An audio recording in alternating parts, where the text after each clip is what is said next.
Thank you, Julie. Walt, if those are your glasses and she thought I looked like Teresa, you might want to take them back because they suck. I'm just saying. I already felt like I have an accomplishment today because I only wanted to do one thing when I got here, and that was make Bob Evans jealous. And he walked in there and he said, "Oh my God, I wish I had Trent's hat."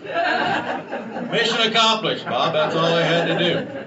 You know, actually, I want to speak about that a moment because it's often I'll get on a plane and people will look at me and they'll ask, "Where are you from? What do you do?"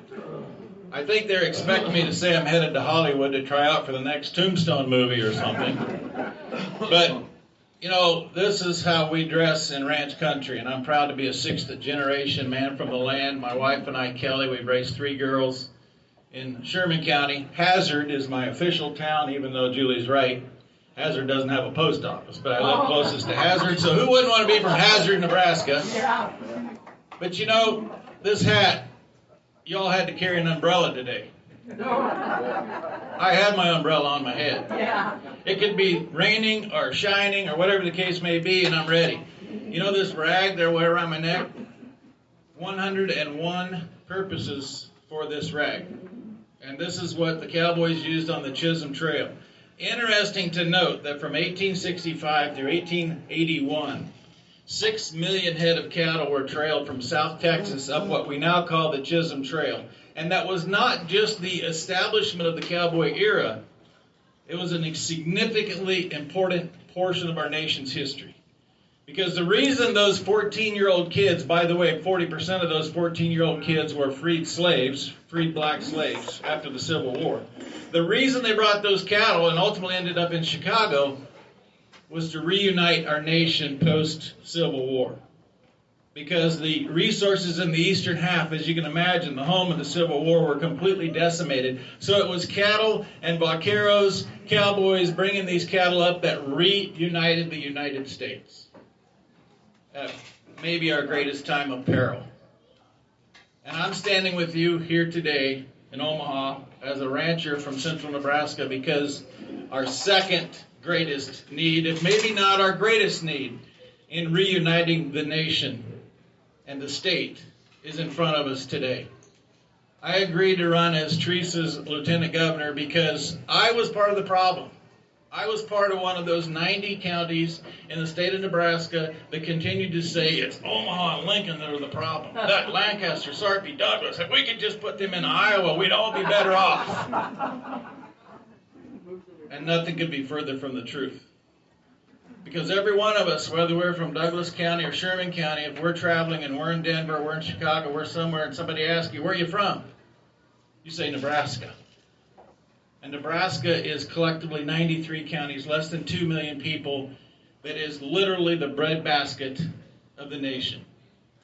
And what we have happening, and by the way, in case you didn't know, you have a guy who currently occupies the White House today saying that each one of you are subject to being listed as misinformation, folks, because we're speaking against what the establishment doesn't want to hear. They're going to form a council and call you misinformation, folks, if they don't like what you're saying. Well, here's what I'm going to say to that. If you give Biden a penny for his thoughts, you'd get change. Thank you very much. But all of that brings about the most challenging time in anybody's lifetime in this room. Federal encroachment, 30 by 30, challenged water utilization, 20 different food plants that have burned in the last 6 months. We're talking about food scarcity while we're going out into the country trying to sign up farms to take them out of food production. And all of that means that the breadbasket of the nation, the state of Nebraska, needs to have the strongest governor we've ever seen that is willing to take a stand and say, no. Trust me, I've heard no from this woman plenty in the last 6 weeks. That's not what is best for the citizens of the state of Nebraska. We need somebody that represents the second house. And that's why when Theresa Thibodeau asked me if I would be willing to be a part of connecting rural and urban Nebraska, I thought about it for a week and said, there's no way in hell I'm going to be an elected official. But if that's what it takes to reunite this state and ultimately be the leader, showing the rest of the nation how you do it going forward, I said, yes, Theresa Thibodeau, I'd love to run with you as Lieutenant Governor. And that's exactly why she's here and I'm here with her today. So, Theresa, I think it's your turn to come up here and take this microphone.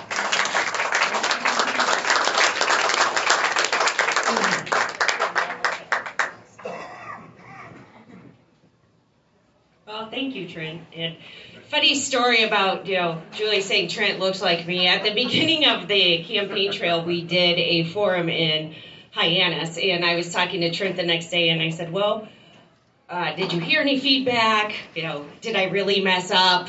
He said, no, I heard some good things. He said, but they said you dressed like you were from Omaha. And I said, well, of course I did. I'm from Omaha. I was just myself. He goes, yep, they said that too. They were happy that you came and you were just yourself.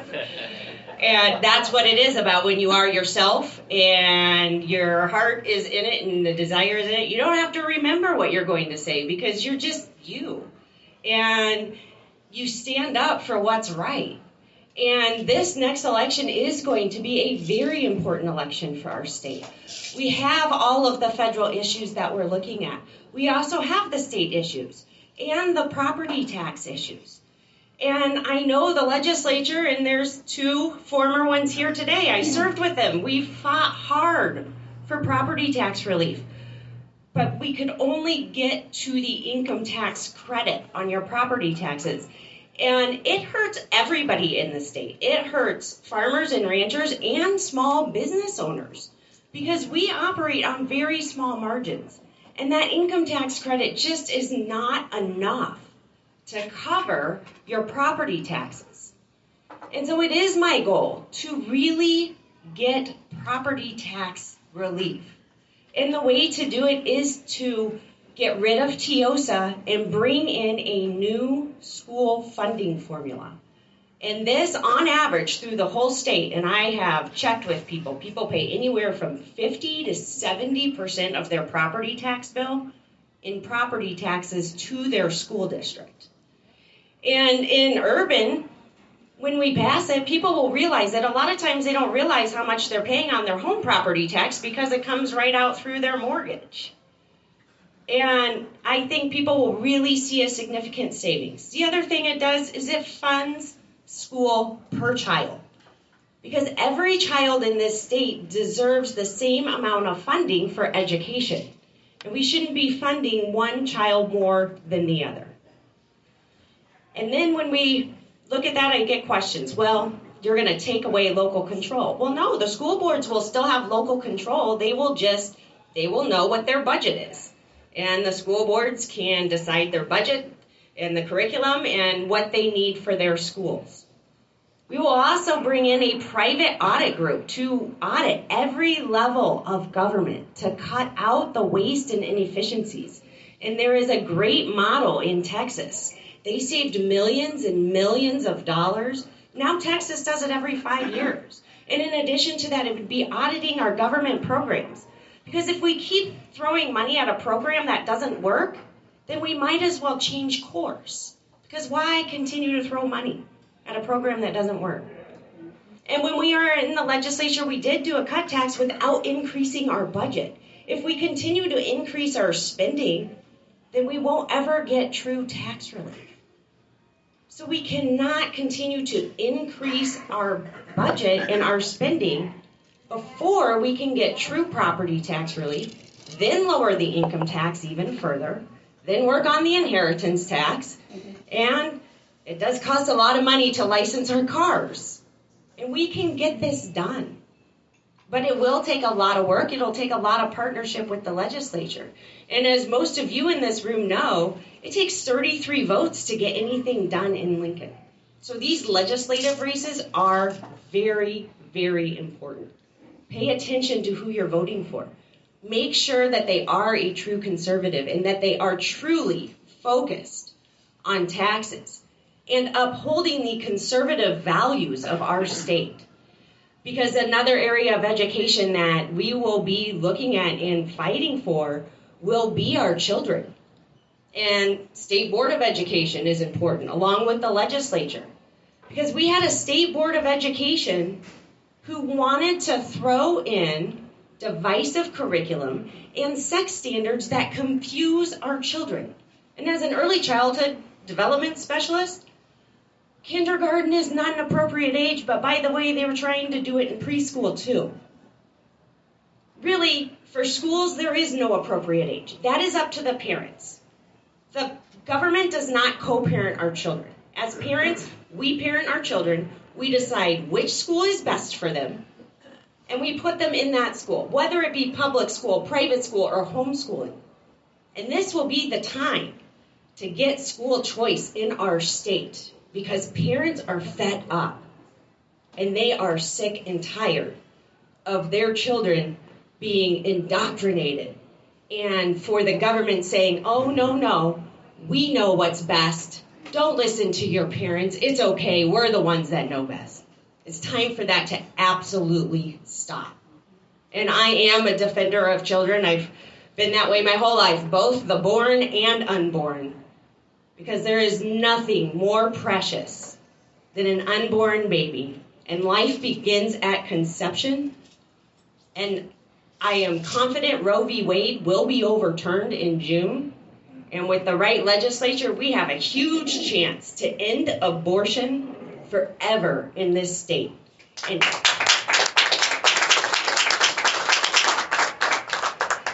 And show the country that we can be an example to the rest of the country. When all the other states are crumbling because they've allowed CRT in, or they've done criminal justice reform and have let prisoners out early. And they seem to care more about people who are breaking the law than law-abiding citizens. Nebraska will be strong because we are a strong people. But we have to stay 93 counties strong. And Trent made a great point. In order for us to do that, the urban-rural divide, we need to bridge that gap. And the two of us are the ones who can do it. We're showing it through our leadership now. We're also showing that, hey, at the end of the day, urban and rural, we all have the same core values. We want the same thing: lower taxes, good education, our freedoms. So there is no reason that divide should be there. And in order for our state to move forward and thrive, 93 healthy counties is what we will need, and that's what we will focus on in this administration. So thank you very much, and I didn't want to go over too long because I know that there's individual questions, and I can bring Trent back up. We can both answer them, or however you want to do that. Or Dee Dee, are we okay on time? We're okay. What's that? Charter schools. Absolutely. And funny you asked that, Dee Dee. When I opened the Primrose School of La Vista, charter schools were really being talked about in Nebraska. And you can verify with Amy and my dad. I was like, oh, wouldn't that be awesome if I could open the first charter school in this state? And then my life kind of took a different direction, and I went into politics. So maybe I could actually make it legal for charter schools in our state. And that would need to be passed through the legislature. But I would support it for sure. Trent introduced you, and I failed to say, could you please talk about this situation? That you were the juvenile court nominating committee? That's important. Yes. Yes, so Julie's talking about, so one of the governor's jobs is to appoint judges when they retire. And so I served on the juvenile justice nominating committee. So we would, when a juvenile judge would retire, we would interview all of the candidates and then send our recommended candidates to the governor for an interview as well. And that's a very important job because we want to ensure we're not sending judges that are soft on crime to the governor for him or her to appoint. And so those committees are appointed by the governor. And so the committees are very important, as well as who you send to the governor's office. Should they also be able to define a man and a woman? I'm pretty sure anybody can define a man or a woman. I'm not a biology major, but I certainly can. What are you going to do about the garage lights?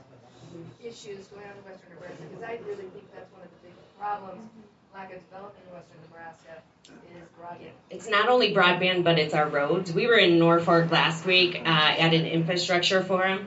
Do you know they have a highway there that's 33 years overdue? Yeah. That was supposed to be 33 years ago, and now they're saying, well, we're not sure we're going to get it done until 2033. Which, at that point, and we've gotten the money in for broadband and for infrastructure, and so it's going to be, okay, where are the projects, when are they starting, and the follow-through, and how they're getting done, and the timelines on those. Because if we continue to delay them, they're just going to get more and more expensive. Along with broadband, I think we need to keep an open mind as well, and as technology is updated, and as more things come about, there's Starlink that can also be utilized. We have a lot of different options, but first and foremost, it's ensuring those dollars are being spent where they are supposed to, and that those projects are being finished and not left behind. I just want to add a little tidbit to that, because I continue to hear people in campaign rhetoric talk about rural broadband. At my house in Sherman County, Nebraska, Sherman County has a population of 2,800 people. My upload speed is 5 times faster than it is at her house. Oh. And the reason that she deflected that question to some real infrastructure issues is because there are things going on that need to be fixed. And yet, the people who don't know what's going on in rural Nebraska talk about rural broadband because, well, you know what? Every farmer and rancher uses auto steer in their tractor and their combine. Every farmer and rancher uses automatic communication via satellite with their irrigation pivot. I can pull up on my phone what sow is eating out of a feeding station at my house right now, and it's 240 miles away. So when you hear somebody in a campaign speech talk about we need better rural broadband, ask them what they're talking about. Ask them where the problem really is, because we have options that y'all don't have yet. So you're living in a disadvantaged world. It's a true story. He had Joe looking for faster internet options at our house, and he couldn't get them, so. I have a question for you, Trent. Your talk show, is it just a conservative talk show, or is it mainly... It's as liberal as I can get it. Which never happens, because that's all more element. My talk show is a conservative talk show. Or does it focus just on agriculture? No, it focuses on the human interests of the people and the places that make America what it truly is. Because, we talk about resources, and obviously being a 6th generation livestock producer, I focus on cattle, corn, hogs, all of those things. But the resource we most often overlook, and Theresa just came at it in a different way, is human beings, alive or before they're alive. We often overlook the most important resource Nebraska has, and that are the people that call it home. The people that are resilient to find a way to struggle through all these hurdles and still make it happen and still create that opportunity for the next generation. So what I do, and what I've done for 22 years on the radio, is identify those people that think they're ordinary people. The most common person I have on the radio, in fact, Pete Ricketts was the second elected official I ever had on the radio. I went to people, I would meet everyday people, they'd say, I want to put you on the radio. You know what they always said? I'm just an ordinary person. I don't have anything to say. That's a lie. Because if you get somebody to start a sentence, you will hear, if you're a good listener, you'll hear something they say that everybody else wants to latch on to and be inspired by. And so what I've been able to focus on is identifying people that go through ordinary lifestyles in their mind and show how they've accomplished extraordinary things.